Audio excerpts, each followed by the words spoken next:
My wife cheated on me at my party in front of our children, then we did a DNA test and we divorced. I always thought my wife was my closest confidant, someone I could trust and rely on completely. So when she took a wrong turn, I was blindsided. Tonight, I hoped for something special, but doubts clouded my mind for the first time in 3 years. I wore my dark gray suit, looking sharp but feeling out of place. Instead of lounging in my favorite chair with a drink, I found myself at a fundraiser, a big social event in our small Midwestern town. I asked my wife to dress up, and she certainly did, maybe too much. She looked stunning, almost too seductive. At 34, she was at the height of her beauty, turning heads as she descended the stairs in a revealing emerald dress. Despite her allure, she was mine, and I made that clear. While I would rather be home, she seemed at ease mingling with the town's elite, her natural charm drawing people to her effortlessly. Returning from the bar, I saw her deep in conversation with Congressman John Edwards, a charming figure often compared to Robert Redford. His presence seemed to mesmerize her, leaving me feeling like an outsider as they ignored me. I politely reminded the congressman of my seat. He kept chatting with my wife, so I placed drinks between them, forcing him to notice me. He finally acknowledged me and left to find his seat, dismissing me in the process. Fuming, I returned to my place, muttering about his arrogance. My wife defended him, accusing me of being rude to a congressman. I reminded her of our relationship boundaries, but she just rolled her eyes, a gesture I always hated. To avoid a scene, I let it go. Dinner ended, and the band started playing. I asked my wife to dance, but she refused, leaving me feeling hurt. While I mingled, I kept an eye on the congressman, who eventually headed to the veranda. Worried, I found him there, arm around my wife in a deep conversation. I tried to intervene, but someone stopped me, warning me not to mess with the congressman.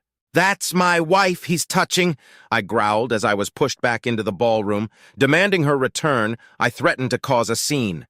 The congressman's aide cursed quietly and turned back to retrieve my wife.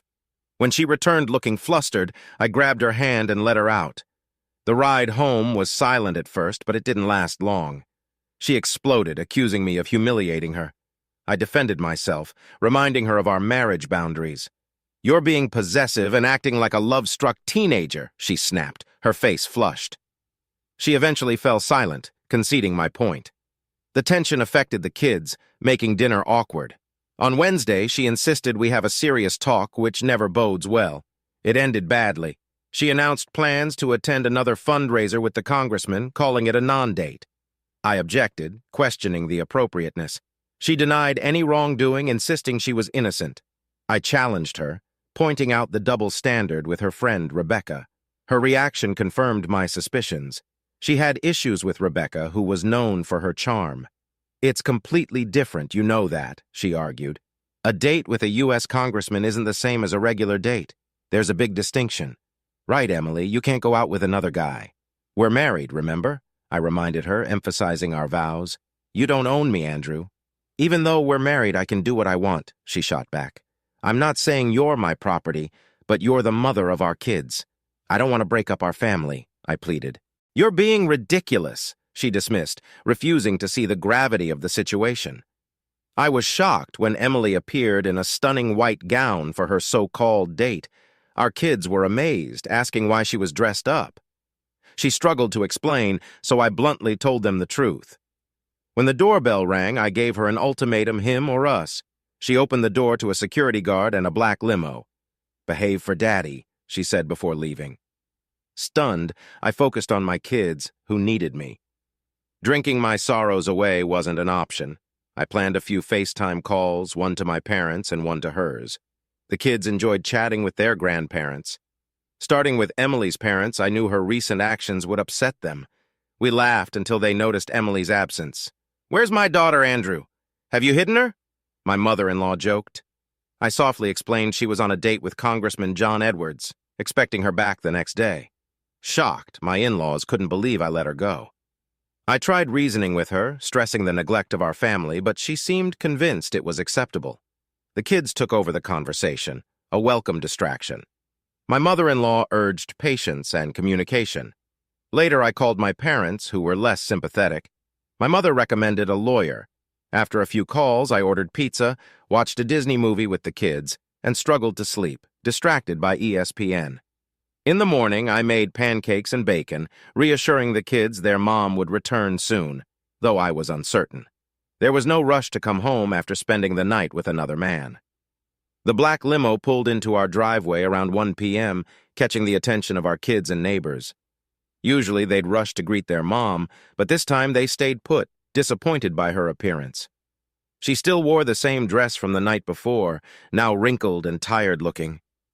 I sat in the living room as she entered, showing no eagerness to greet her. "Hey," she greeted, acknowledging our night apart.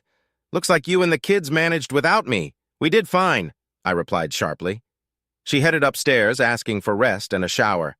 I raised my hands in mock surrender, realizing our relationship was over.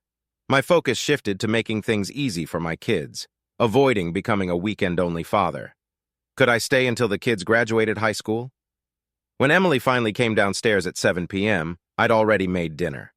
I mentioned leftovers in the fridge, receiving a faint smile. The kids sensed the tension and kept their distance. Alone, Emily accused me of poisoning their minds. I denied it, highlighting the impact of her actions on them and our neighbors. "I didn't break up our family," she defended, shifting blame to me. "It's up to you. If you can work on your ego issues, we can heal and keep our family together. But if you continue being petty and nasty, we'll have to go our separate ways, and you can be Mr. Part-Time Dad," she warned, catching me off guard. I had expected regret, not resistance and anger. "It's 1 in the afternoon, Emily," I retorted. "You couldn't get enough last night. Needed a half-day fling, huh?" She paused, avoiding my gaze. "We can get past this and go back to how things were. I know I hurt you, and I'm sorry, but I needed this for myself, and I don't regret it," she said unapologetically. "That's a terrible apology if that's what it is," I remarked. "You're only sorry for hurting me, not for anything else." "It was amazing for you," she said defensively. My response matched her conviction. "Your actions betrayed our vows and our family." I recounted how surprised she was when I found her in our guest bedroom. "We can't move forward unless you make an effort," she pleaded. "No, it's too late for that now," I said, shutting her out of the room. Exhausted from 2 days of tension, I slept soundly that night. The next morning, I stuck to our Sunday brunch routine, making Belgian waffles. "Mom looks rough, like she hasn't slept," Lily noted as we sat down to eat. "Maybe you should go out more on Friday nights," I suggested, and Emily burst into tears and ran to the bedroom, leaving the kids confused. "Did I say something wrong?" Lily asked innocently. "No, sweetie. Mommy probably just missed the waffles," I reassured her softly. Later, as I relaxed in my recliner watching the game, the bedroom door flew open, and Emily stormed in, ranting incoherently.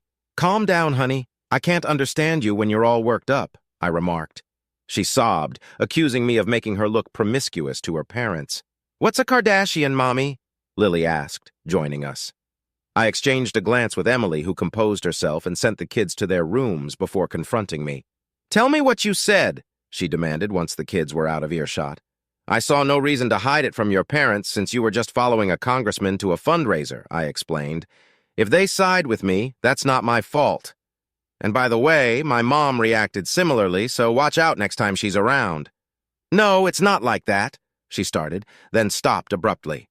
"An amazing experience," I interjected. "If looks could kill, I'd be a stain on the chair, but I didn't care." I gestured for her to move so I could see the TV, and she hurried out of the room. For the next 2 weeks, I slept in the guest room. I told the kids I had a cold and didn't want their mother to catch it. Lily likely figured out my lie, but wisely kept it to herself. A 7-year-old showing impressive intelligence. One night, about an hour after Emily had gone upstairs, I returned to our bed and quietly slipped in beside her. When the alarm went off the next morning, she snuggled up to me. "This feels good," she murmured. "It's time to come to your senses."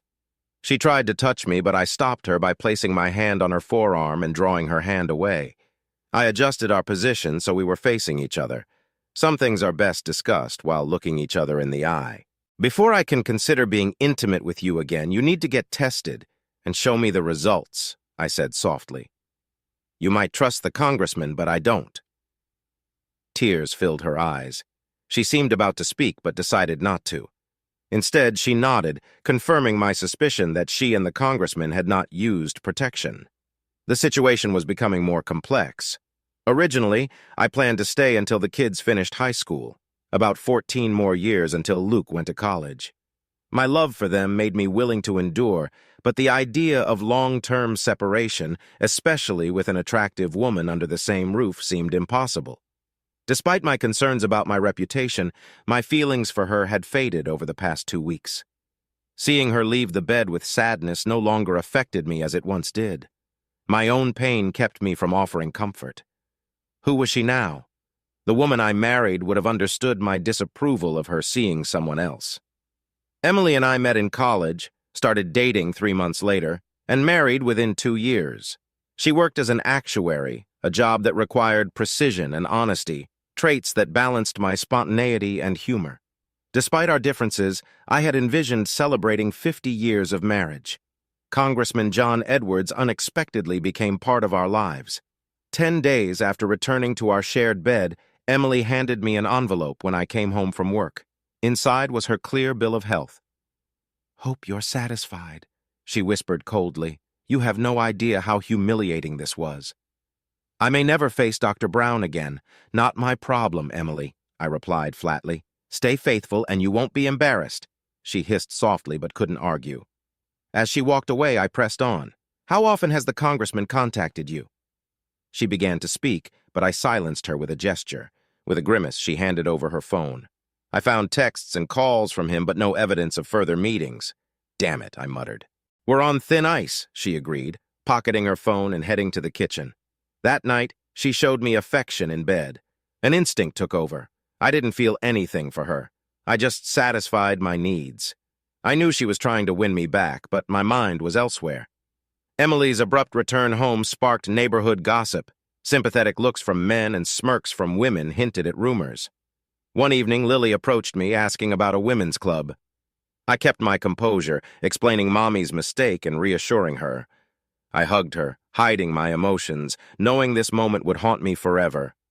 Normalcy gradually returned to our household, at least as far as I could see, but it was a new kind of normal. Whether Emily admitted it or not, things would never go back to how they were before. I couldn't fully trust her again. Nor could I forgive or forget the profound disrespect she had shown me and our family. To borrow from Tina Turner, what does love have to do with any of this? 6 months later, she seemed to realize something or found the courage to speak up. After that evening, which she initiated, I turned away from her to sleep as had become the norm since then. Before she spoke, I heard her crying. "Andrew, can we talk?" she asked softly. "What's up?"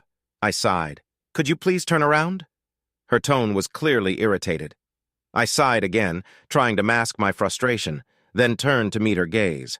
She kept glancing at my eyes. "Do you realize how long it's been since we were close?" "Say it," I insisted. "You had the guts to do it. Have the guts to admit it. We haven't been close since you went on that date." "I noticed," she said. "You satisfy me physically, then sleep. You make sure I'm happy, but it feels purely physical, and you haven't hugged me since. I miss that closeness." "You can't even say those words, Emily," I replied. "Your date. You cheated on me with him. Admit it. I'm not stupid. You go on a date and don't come back until the next day." "You make it seem cheap and disgusting," she protested. "Yes, we were intimate on Saturday night, and it was great. He was gentle and caring, just like you. Really, it was an unforgettable experience. That's why we're not making love anymore, don't you see? You gave him something that was supposed to be exclusively mine, and you enjoyed it. It was unforgettable, as you said." "Come on, Andrew. It was only one night, 2 days. Statistically, that's little compared to the hundreds of days well spent married." "We can forget it if you're willing to try," she pleaded. "Thanks for the math lesson, but I've never seen our marriage as a math problem. Would you feel the same if I did it with Laura Smith?" "Laura Smith, a divorced blonde with a nice figure who lives nearby. Almost every woman on our street watches her closely with their husbands. Wait, are you suggesting you want Laura?" "No way," she exclaimed. "Listen to your inner voice. I never said I wanted Laura. That was you." "I was curious about how you'd react if I did the same," I said, trying to clarify. She seemed confused at first, but then it dawned on her, and her expression turned to anger. "I can read between the lines." "You don't need to spell it out," I replied smugly. She avoided my eyes. "You know, because of what you did, the other girls in the neighborhood bullied Lily. They heard their mothers calling you all sorts of names."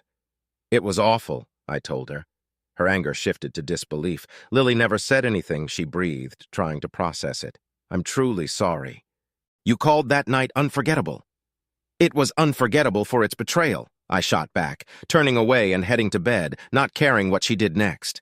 I have to give her some credit. Over the next few months, Emily really tried to be a good mother. I'd always been the one mainly taking care of our kids, but suddenly she was driving them to activities, supporting them warmly. It made me wonder if she finally realized that putting family first was key to keeping us together. What a revelation. The kids liked the extra attention, but my daughter, being wise beyond her 8 years, picked up on more. Mom is really trying, Daddy, she told me one day. I hope she gets a proper apology for whatever she did wrong. I tried to smile, genuinely admiring her perceptiveness. On the surface, everything seemed normal in the Johnson household. I worked hard to keep up appearances, and Emily seemed determined to regain my favor and maintain a facade of normalcy. We were just two people living under the same roof, sharing some benefits. She hoped it'd give in eventually. Deep down, part of me still had feelings for her, but I couldn't forget the 9 years she'd been the center of my world. She complicated things by continuing to contact that congressman. I monitored her calls and messages after her date, and although she kept things clean, she didn't realize how easy it was to clone a phone and see all communications. He kept reaching out, and she kept him at a distance. Can we meet up soon? I'll be in town, he texted a month ago. My husband is still mad about last time, she replied. I can't risk it. I was unimpressed. A month later, we celebrated our 10th anniversary with a family trip to a local amusement park. The kids had fun, but Emily was visibly upset. She waited until they were busy playing before she spoke. We've always celebrated our anniversary with a special night for just us. You're breaking tradition because you're still holding a grudge. When did you become so petty? She asked. The answer to that is the same as for many other questions about your date. You did this to me, to us, I replied. Can't you move past this? She pleaded. How often do you two still communicate? I asked bluntly. She smirked, pulled out her phone, and handed it to me. I tossed it in the air and caught it. I know you've erased any evidence of your affair, but I bet the records of old texts and calls are still there, even if you didn't initiate them. Why haven't you explicitly cut him off? Her face turned red, and she looked away. It was a rhetorical question, but the silence spoke volumes. In the middle of all this chaos, my job and my kids were my anchors. My colleagues often commented that I looked like I needed sleep or that I seemed stressed, and I felt like I was developing an ulcer. My drinking had increased, and I rarely slept well. I spent countless nights staring at the ceiling, wondering what went wrong. Emily claimed to love me, justifying her actions as separate from our relationship. She felt no guilt, just regret for the pain she caused me. I was waiting for the other shoe to drop. Unexpectedly, my mother-in-law became a surprising source of support. She repeatedly expressed regret for her daughter's actions. We're sorry, Andrew. We didn't raise her to be so selfish. I hope you can find a way to move past this, she told me in one of her calls. I know you're doing your best for the kids. Heading to the kitchen, I grabbed another cooler of beer to take outside. We were having our usual monthly summer picnic in the neighborhood. Outside, there were 2 grills going with a spread of hot and cold dishes, fruits, desserts, and drinks. The weather was perfect, sunny and around 75 F with a light breeze. The gathering had started a few hours ago and would go on for several more. These get-togethers were always fun for both kids and adults. As I moved through the house, I heard female voices from our home office, which was normally off-limits to non-family. I planned to direct them to the family room. While most activity was outside, sometimes someone would come inside for the AC or a quiet chat, but this particular space posed a problem. Yeah, when Andrew takes charge, I can't help but think of him. He's assertive, driven, and focused on his goals. Sometimes I can't shake the memory of that night. It's something ill cherish forever, Emily said to her friend. I stopped in my tracks, my legs feeling weak. How many people know about my betrayal? I heard laughter. There were 3 of them in the room. I fought the urge to vomit and barely made it to the restroom in time. I was sick, emptying everything from the night before and that day. After cleaning up, I brought the cooler outside and handed beers to the guys at the grill. Hey, Andrew, you okay? You seem off, John Taylor asked. I'm good, I replied, drifting away. I stayed quiet for the rest of the picnic. When Emily and her friends returned, I felt eyes on me and noticed smirks. Maybe I was losing it, but it seemed like every woman at the BBQ was sneering at me. Later that night, after putting the kids to bed and finishing the cleanup, I confronted Emily. She was sitting in a lounge chair, sipping a wine cooler, looking content. I joined her. "Did anyone come today who doesn't know about your affair?" I asked. She looked surprised. "I might have mentioned it to a couple of friends recently. It was quite the experience," she chuckled. "He's a charming congressman. I couldn't help but share. So first you cheat, then you embarrass me in front of your friends, making every husband aware and branding me as the betrayed," I accused. "I'm not unfaithful and I won't be labeled as such," she yelled back. "It was one mistake. I didn't sleep with a stranger in some motel." Her eyes flashed with intensity as she stood up. "I've had enough of this," she declared. Her voice rose in volume. "You've been dragging this out for over a year. Your wife had an affair with another man, someone handsome and strong. It's time to move on. I'm not going to be held hostage by your insecurities any longer. If you can't get past this, that's on you. Either file for divorce or accept reality. I'm tired of this charade, pretending we're a perfect couple. Make up your mind now." Her outburst left me completely stunned, and I sat in silence for what felt like an eternity. By the time I came to my senses, she had already walked away, leaving me alone to process her words. I'm naturally reserved and slow to react, which some people, including my wife, mistake for weakness. I rarely panic or act impulsively. The thought of not seeing my children every day tore at me, but I still held out hope for salvaging our family. I had braced myself for the worst and already had a lawyer on standby. First thing Monday morning, I took action. Emily was served with divorce papers at her workplace. By the end of the day, as I expected, she was furious. 5 minutes after being served, my phone started buzzing non-stop with her calls, which I ignored, anticipating the storm brewing for when I got home. When I stepped into the house from the garage, Emily erupted in rage. "You idiot!" she screamed. "Your fragile ego is bruised, and you humiliate me in front of my colleagues, just like you embarrassed us in front of our friends and neighbors.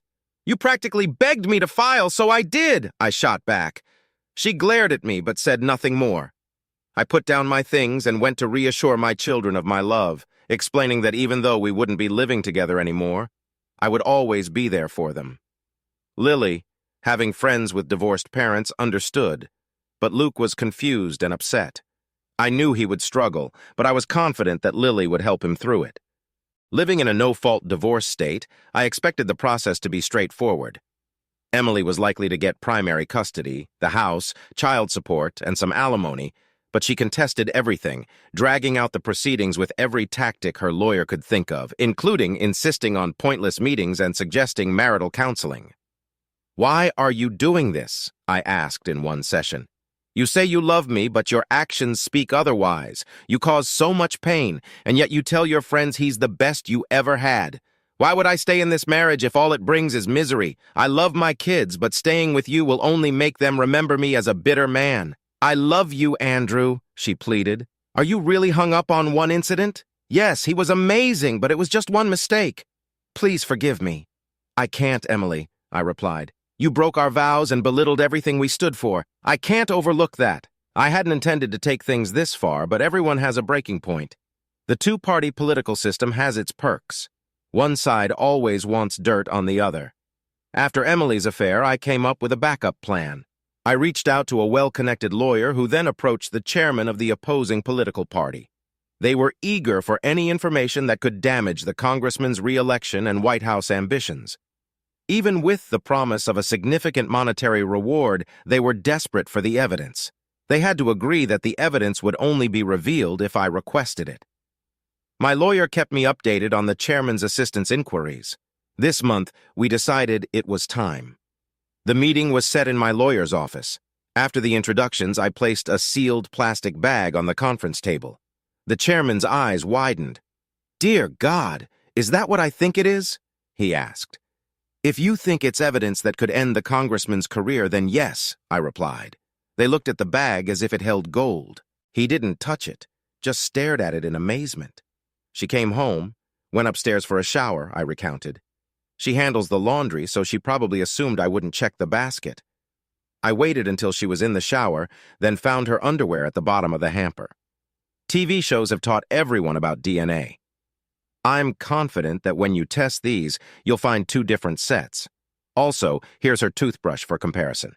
You'll need to get the congressman's DNA to match unless you already have it, I said, giving the chairman a stern look. He nodded, understanding everything without needing more explanation. Why do this? His expression asked. Because she was arrogant enough to think I'd forgive her, I replied. She betrayed me and assumed I'd get over it. Now she flaunted it in front of me.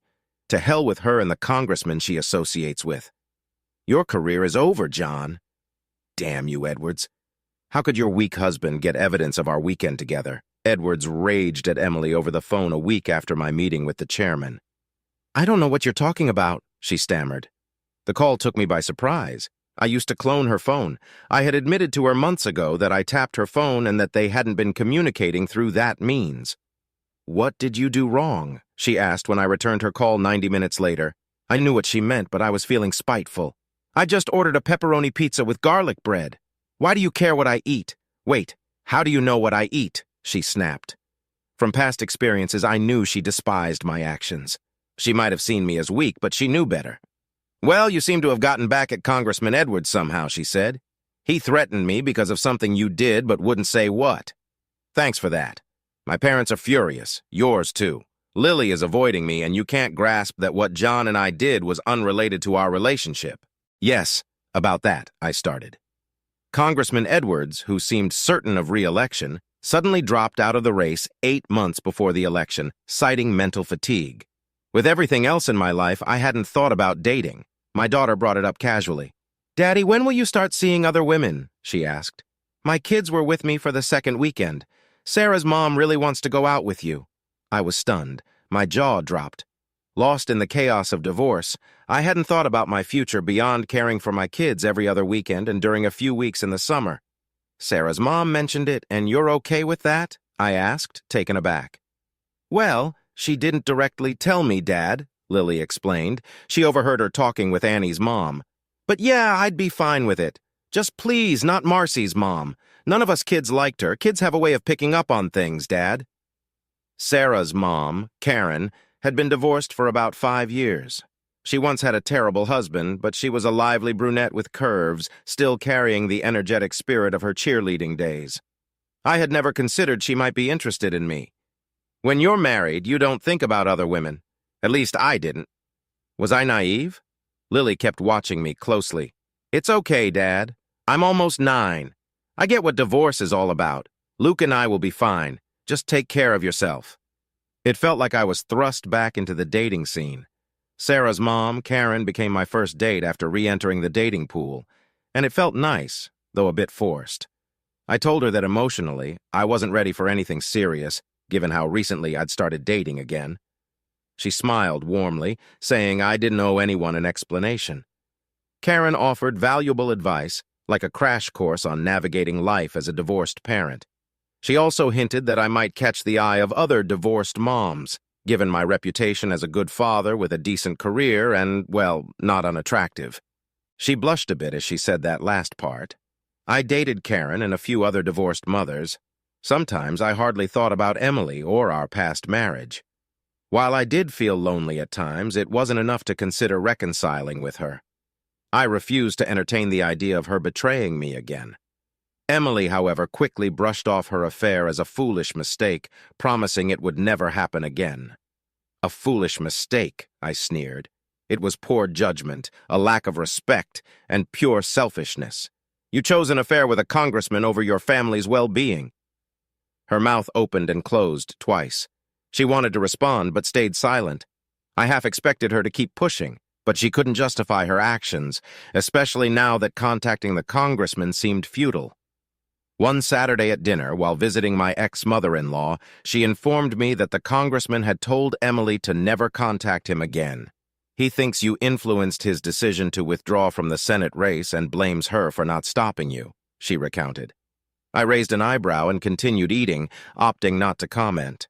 A few months later, some co-workers suggested going to a new upscale bar with a dance floor.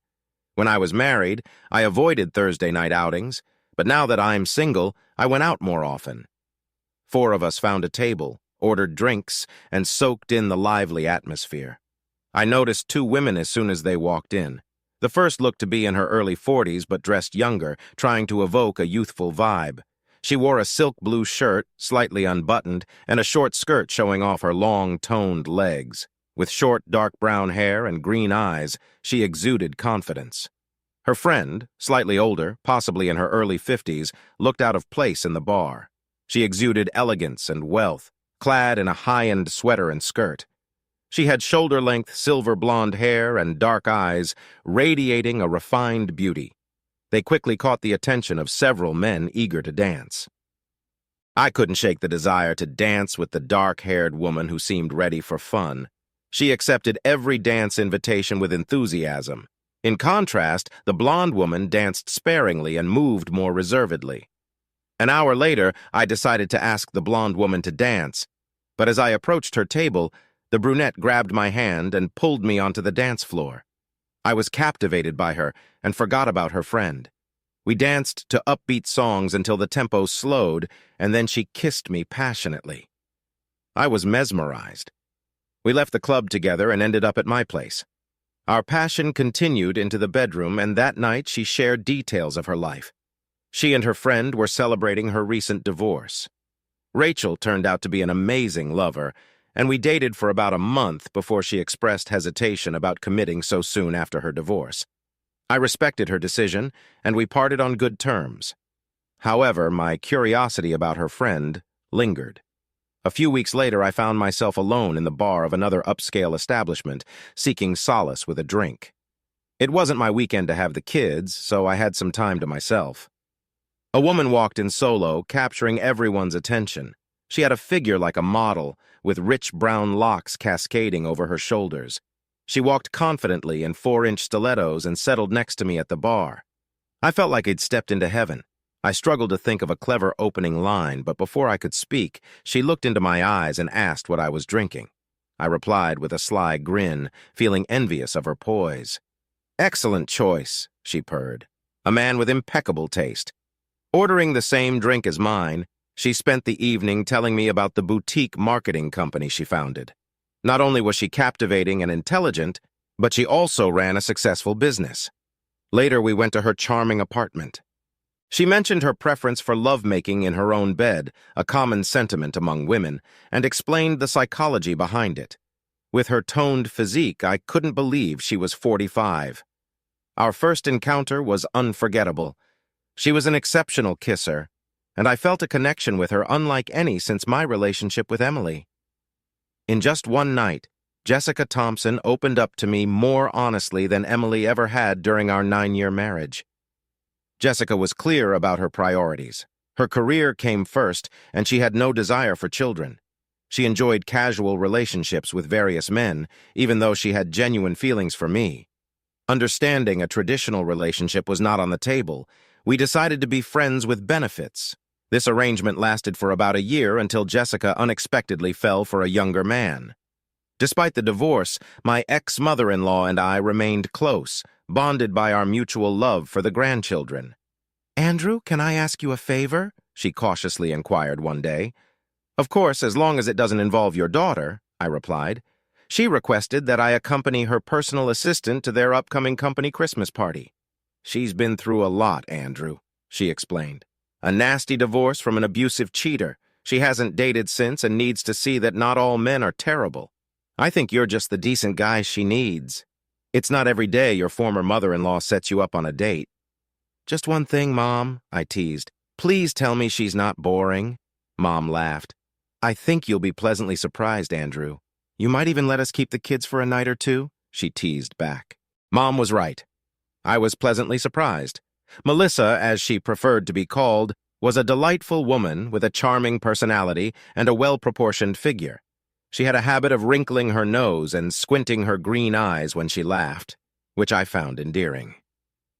Throughout the evening, I made sure to give her my full attention. Melissa seemed to appreciate the gesture and engaged in lively conversation. We sat with my in-laws at a table. Mom was as graceful as ever, while Dad was reserved initially but warmed up as the evening progressed. I impressed Melissa with my dancing skills, honed over the years to please my ex-wife. Melissa matched me step for step, especially in faster dances, and we moved together perfectly in slow dances, as if we had been partners for years. The feeling of her body close to mine was something I hadn't experienced in a long time. As I escorted Melissa to the door, she gave me a gentle kiss on the lips and handed me her phone number. After a few days, I called her to set up a date. She agreed, and we planned to dine at one of the city's finest Italian restaurants, followed by an art exhibit at a nearby gallery. Melissa dressed more provocatively for our date than she did at the Christmas party, which impressed me even more. We had a wonderful time and went out 3 more times before deciding to introduce our children to each other. We spent a fun day together, playing mini-golf and having a picnic in the park. The 2 girls bonded quickly, although my son was less enthusiastic, being at the age where he thought all girls had cooties. Melissa and I continued to see each other regularly, blending our families more with each outing. Then, a few weeks into the new school year, I got an unexpected call from Emily.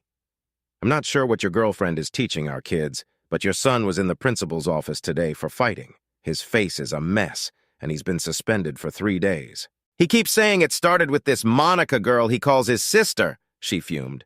"First, you don't have the right to insult my girlfriend. I'll come over after dinner and take James out for ice cream. Let's not jump to conclusions until we know what happened," I responded calmly. She sighed and hung up. After dinner, I picked up James and took him to a family-owned ice cream parlor. He had a cut lip and a scratch on his face. "You should see the other guy, Dad," he joked. "What's the truth, Jacob David?" I asked, using his full name to show I was serious. He winced at the formality. A kid was bullying Monica. I told him to stop, but he threw the first punch, so I hit him back. They say I broke his nose. It made a loud crack, and there was blood everywhere, he said, trying to suppress a grin. The boy who bullied Monica was 2 years older than James. "Will Monica tell me the same story?" I asked. "Absolutely, Dad. I wouldn't have hit him if he hadn't started it. I was just defending Monica. You always tell me to protect Lily, so I thought it applied to Monica, too." "She's really small, Dad," James explained. James had a point. Monica was petite, much shorter than her peers. I'd always told James to look out for his sister, and now he saw Monica as part of his family. The innocence of childhood sometimes surpasses the wisdom of adulthood.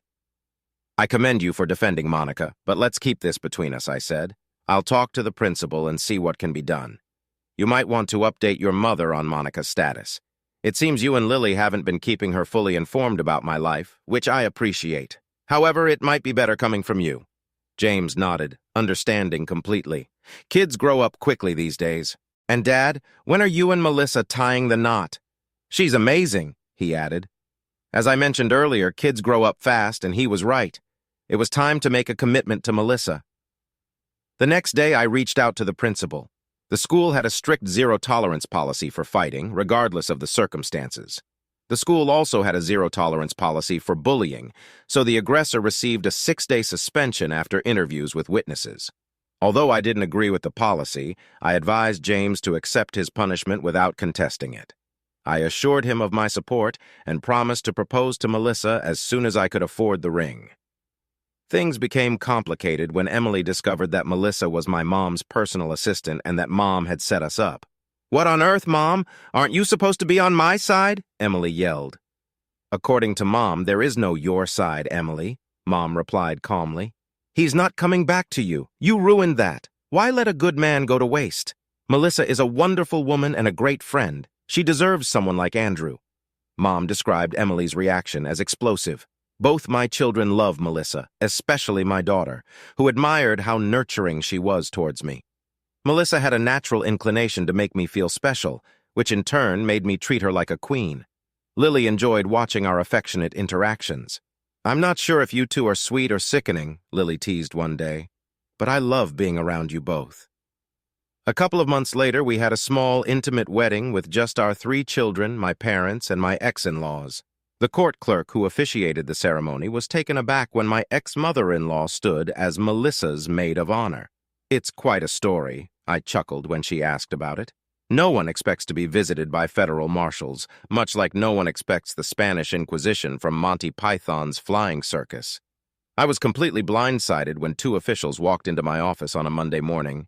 They were investigating a former congressman's altercation and subsequent injury in the restroom of an upscale restaurant in Houston, Texas. My name, along with those of several other aggrieved husbands, came up as potential suspects. I can't say I'm sorry to hear about the congressman's troubles. No one deserves it more, I remarked to the marshals. You do realize he slept with my then-wife almost 4 years ago. If I had any intention of doing something, wouldn't I have acted sooner? I retorted sarcastically. The interrogation by the federal agents was just the beginning.